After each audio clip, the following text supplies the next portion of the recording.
Whoa, hello and welcome to today's video, and in today's video I have got for you, yes, another 10 home photography ideas. Now in my last video I literally said this, and if you do like this video and it does go quite well, then I might make another one because I have still got quite a few more ideas. And now that video has become my most successful video so far, so I'd like to say a massive thank you to everyone who watched, who subscribed, who liked. It means a lot and I'm really glad you enjoyed that video, and I thought I might as well share the next 10 ideas that I have got. Now I've also got two more announcements. So the first one is, a lot of you were tagging me on Instagram with the posts afterwards, so what I'd like to do is open up a hashtag that is cpPhotos. Use that hashtag and I'll be able to interact with your photographs, see what you're taking, whatever photography you want to put, use that hashtag and I'll be able to see exactly what you're getting up to. So yeah, please use that hashtag right there. Boop. The second announcement is I would like to try making a video where I edit your photographs. Now to do this I need some of your photographs, so if you want to send them to cpeditmyshots@gmail.com, it's right here, then please do. Now I know a lot of people already do this, but I'd like to give it a crack myself and see what I can do. And I think that's all the announcements, yes. Right, so without any further delay, let's jump into idea number one and begin with today's video. Right, so our first area of photography is black and white photography. Now this covers such a wide range. There is so much you can do with black and white photography, and there's endless opportunities probably in your own home right now that you can do. Now the area I'm going to be looking at is a chessboard, and my idea is to have all the pieces surrounding one piece in the centre, which is going to be a fallen king. And hopefully it works, but first of all I need to find a chessboard, because I know there is one in the house, but I have literally no idea where it is, so let's get on. Chessboard, where is the chessboard? We've got the logo again, because everyone does. No chessboard. Let's have a look in here. That's a mess. Oh, wait, right here. Here we go. Here they are. We have found the chess pieces. Look at these beauties. These were made by a family member many years ago by hand. Look at them, they are awesome. And I knew I put them in a secure location that even I would have a hard time finding them.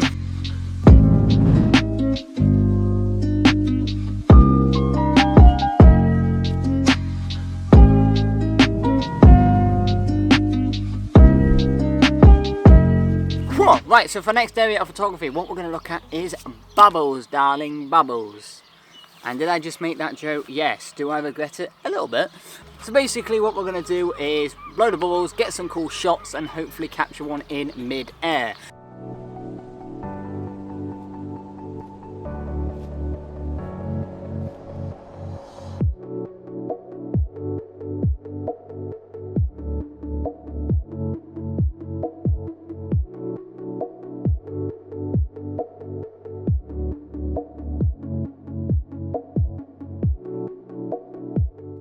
Right, so for our next area of photography we need one of these. Now I think you might know what these are.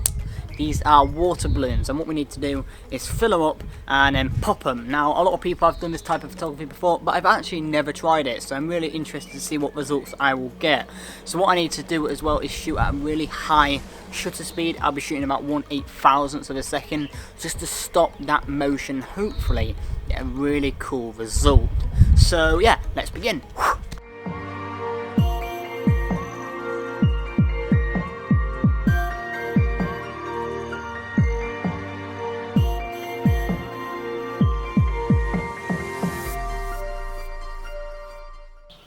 Right, so the next area of photography we're looking at is levitational photography. Now there's a lot we can do here. We can make ourselves look like we're floating, our cameras, letters.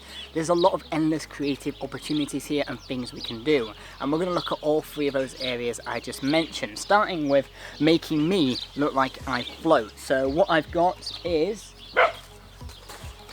an umbrella, I've got a stepladder, and I'm going to look like I'm floating into the trees, and my dog is barking mad. Hopefully we get some great results, so let's begin.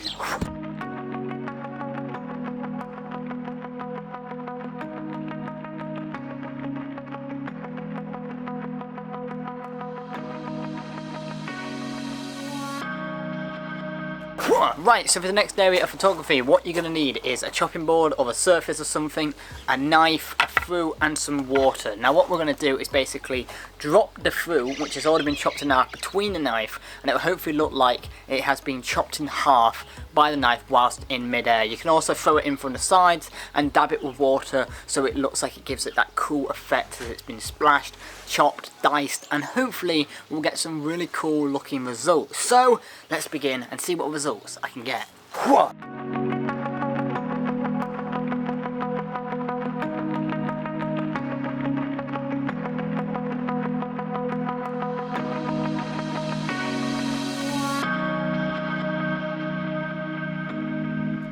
Right, for our next area of photography, what we have got is a ton of fairy lights, and we've got like a prop here, and what we're going to do is bokeh photography. Now, I love doing this area of photography. I love getting that satisfying bokeh balls in the back of my photographs. So what we're going to do basically is set up this as like a prop, an item in front, and then behind we're going to put all these lights, set them up, block out any available light, and then see what shots we can get. This is also a part of like product photography as well, and you could just be really creative with it and have a lot of fun and get really mixed and cool results. So let's see what results we can get. Let's begin with this type of photography. So we're going into my dangerous drawer, and I call it dangerous because it has steel wool, smoke bombs, fairy lights and Negan. Very dangerous things all in one drawer. If this drawer set alight, it will be chaotic but beautiful probably.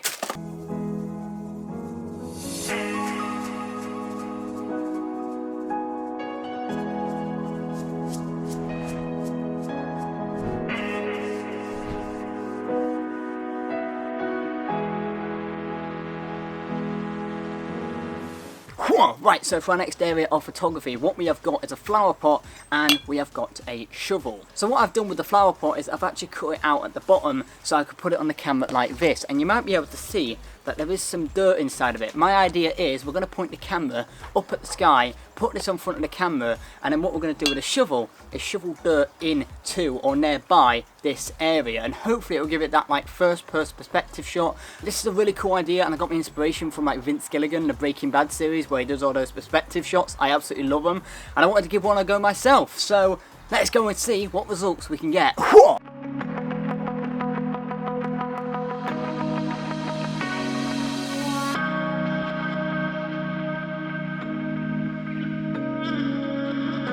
That looks sick, that looks awesome. Right, so for our next area of photography, you join me in the kitchen where we're going to try and do water droplet photography and try and get the impact of two like droplets hitting each other. I've never tried this before, so if these results are terrible, I might have to try it again because, well, I've never done it before, but it's just the fun of photography. It's a new area, I'm excited to see what we can get, so let's begin.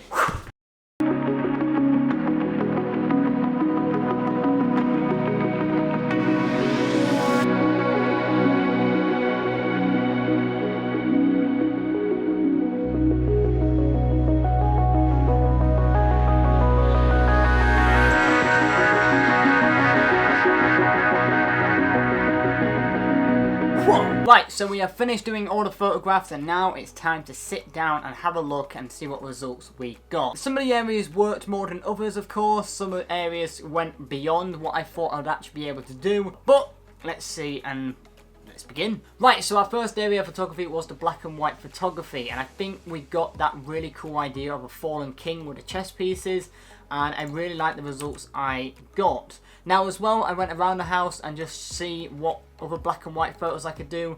I grabbed my watch, literally, and just put it on this like little table, got this photograph right here, and it worked really nicely in black and white. It's really sharp and really nice. As well, I just wandered around the house and I got a couple of other shots. Some of them worked better than others, but if I was to spend more time doing it and looking what I could do in setting up little subjects and little scenes, you could get some really cool results. So overall, black and white, you could do a lot with it, and I'm really happy with these results. So the next area of photography was bubble photography. Now some of the results here are quite cool. I got some okay results overall. I really like this one that I got of Billy, as he just popped one and you can see the aftermath of it popping and going away. That's a really cool shot. Other ones as well, you can see it with, like, I used a shallower depth of field and see the bubbles developing and forming, and that made for a really cool shot. There's plenty you could do here, plenty of creativity, but overall I'm quite happy with these shots, and yeah, might actually go back and see what else I can get another day. Continuing the theme of like water elemental photography,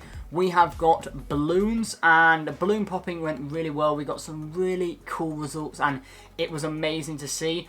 We even got Billy again playing with here. He literally, in one of them, looked like he was drinking the water as it popped from the balloon. He always was trying to go for them and pop them, so it was quite amusing to see.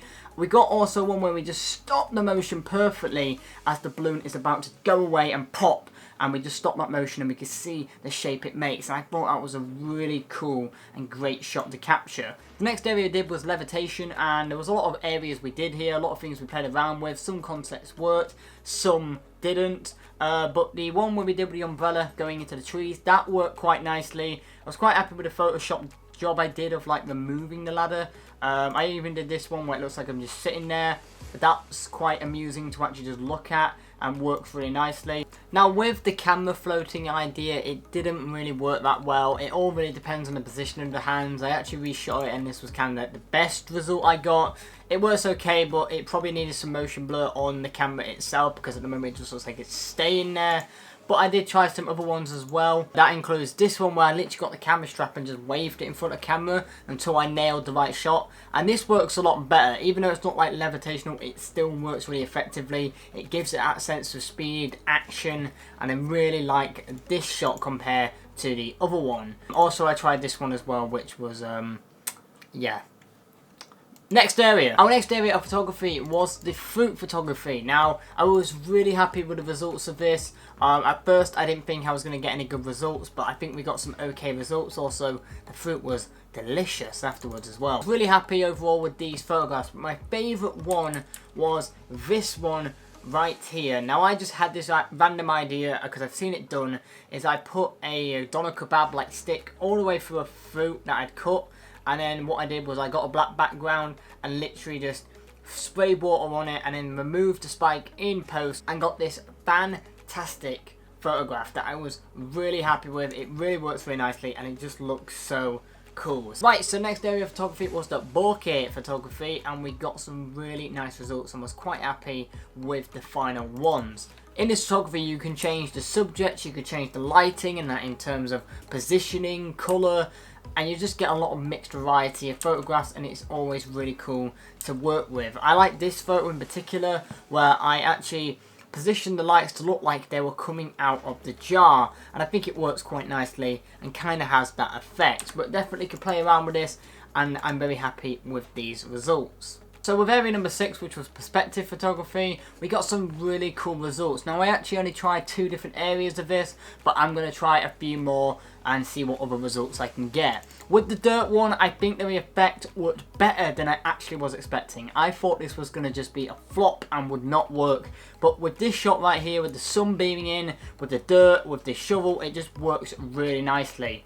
Next time though, one thing I would do, instead of just using a shovel, I'd actually use it so it looks like someone's planting a plant and something like that, so it's a bit more nicer, has a bit more warmer tone and ideas to it. But these ideas for like a first attempt I think work really nicely, and there's definitely a lot you could try with like that first person, that perspective idea. There's plenty of things to do. Tried this shot where it was in the fridge and I was like grabbing a strongbow out of it, and I think the effect worked quite nicely. This was shot with a GoPro and the noise levels are quite disgusting. I forgot to preset it to like 100 and change my settings, but you know, as an idea it worked quite nicely, but I'm going to try this again. The next area of photography we did was the droplet photography, and I was really surprised with this. This was a really difficult area because I've never done it before. I followed some tutorials on it in depth, but it was just so difficult getting those perfect shots. And considering I was doing it all manual focus, you know, manual flashes, and even had the manual like needle thing because I didn't have the automated dispenser, so couldn't get the crash of the 2 droplets, but instead I did get some really nice results. And I thought as well they were quite sharp, looked really nice, and I was really impressed with it. Towards the end I got some absolute belters of images, and I was really impressed with these results. And it's just so simple but so cool. So for a couple bonus ones, one thing I did was some star photography. Now this might sound surprising and might not be doable for everyone, but if you can do it, definitely try and do some star photography in your front garden, your back garden, wherever. Look up at the skies and just get some cool shots. And I'm going to make a full tutorial on star photography, and hopefully that will help you out if you ever want to have a look at this area of photography or have never tried it before. And our very final area was mirror photography. I had the idea last minute. I didn't film this, but I had the idea of like using a mirror and holding it like this and like having another person or another me in that mirror.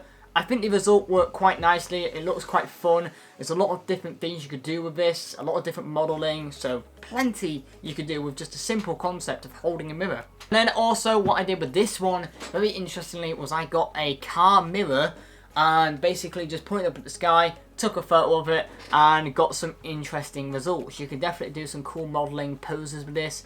Now I will say my modelling skills are non-existent. There was a terrible one where it literally looks like I'm holding my own head, and it was freaky as anything to see that. It looked really weird, but there's definitely a lot of potential in this type of photography and a lot you can explore with it. So there you go, there are 10 more home photography ideas. Now I'd like to say a massive thank you again for the last video, and that video has exploded and that is just crazy. So I'd like to say a massive thank you to everyone who watched. I'm really glad you enjoyed it, and if you want to see any other like photography areas more explained or more in depth, then please let me know and I'll hopefully do them as well. Now don't forget as well, if you want me to edit your photographs and edit your photo video, then send them to this account right here. And as well, if you want me to see any of the work that you are doing, drop it on this hashtag right here. So yeah, that has been my video. I hope you have enjoyed it, and until next time, stay safe everyone, take care, and I'll see you in the next one. Bye for now.